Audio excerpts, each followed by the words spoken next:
Hello, नमस्कार आणि रामकृष्ण हरी मंडळी. तर आज ना आहे आषाढी एकादशी. आज म्हणजे महिनाभराची जे वारीचं वगैरे चाललेलं होतं पंढरपूरची वारी, तर आज बघा शेवट झालेला आहे आणि वारकरी देखील त्यांच्या त्यांच्या घरी गेलेले आहेत आणि आज महत्त्वाचा म्हणजे असतो तो उपवास आणि आमची देखील चाललेलं आहे बघा उपवासाची थाळी बनवायचं.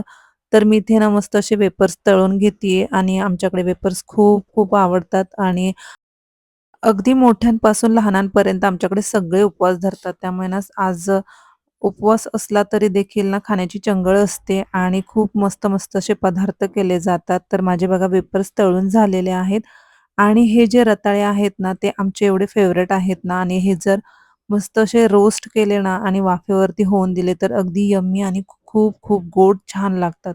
तर तुम्ही देखील असे ट्राय करून बघा. अगदी लवकर होतात आणि आज मी बनवते बघा उपवासाचा ना डोसा. तर याच्यासाठी मी घेतलेला आहे हे वरीचे तांदूळ आणि छान असे मस्त भाजून घ्यायचे अगदी लहान गॅसवरती आणि हे माझं बाजूला मी ठेवून दिलेलं आहे. गॅसवरती बघा हा आमचा गोबर गॅस आहे आणि याच्यात मी रताळी आणि पाणी गरम करत ठेवलेलं आहे. तर आम्ही आलो आहोत बघा गावाला आणि कोणतंही सणवार असलं किंवा कुठला सण मोठा असला, की आम्ही गावाला येतो आणि आम्हाला सगळ्यांसोबत असे सणवार सेलिब्रेट करायला खूप खूप आवडतात. तर बघा हे माझं सगळं झालेलं आहे बनवून आणि आमच्याकडे तिखट, गोड दोन्ही खिचडी खूप आवडीने खाल्ली जाते. तर आज मी तिखट खिचडी बनवती आहे आणि गोड आंबट अशी ताकाची आमटी. तर बघा बटाटे मी शिजत ठेवले होते अगोदर आणि आज बघा आईंच्या हातची छान खिचडी अशी खायला भेटणार आहे. कारण गावाला आलं की आई खूप छान-छान वेगवेगळे पदार्थ पण बनवतात आणि खिचडी खूप छान बनवतात त्या. त्यामुळे त्यांच्या देखरेखीखाली खिचडी बनवायची चाललेली आहे.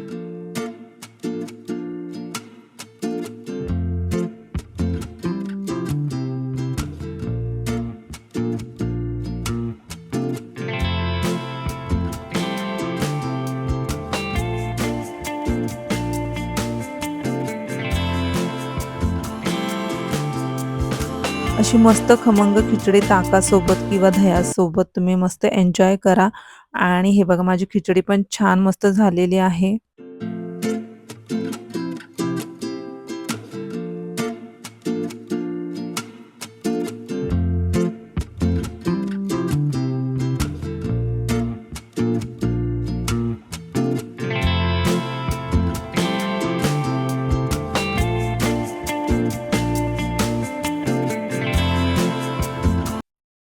तर बघा ही ना ताकाची आंबट, गोड, तिखट अशी मस्त आमटी तयार झालेली आहे. फक्त आता याच्यामध्ये थोडासा गूळ आणि कूट टाकून थोडंसंच उकळी येऊन द्यायची कारण ती फाटते आणि आता माझे वरीचे तांदूळ देखील थंड झालेले आहेत. त्यामुळे हे मिक्सरला छान फिरवून घेते.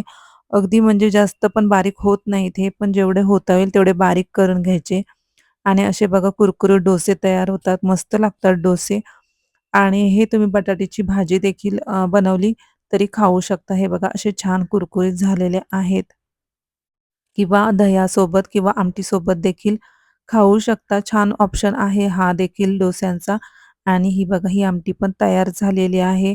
म्हणजे आजचा जो दिवस आहे ना, ते फक्त उपवासासाठी असतो. पण आजच्या दिवशी ना चंगळ असते ही जे खाद्यपदार्थ आहेत, खिचडी म्हणा, ताकाची आमटी किंवा दही तर कमी वेळामध्ये ही उपवासाची माझी थाळी तयार झालेली आहे. ती तुम्हाला कशी वाटली मला कमेंट करून नक्की सांगा. आणि चॅनलवरती नवीन असाल ना तर लाईक, शेअर आणि सबस्क्राईब करायला अजिबात विसरू नका.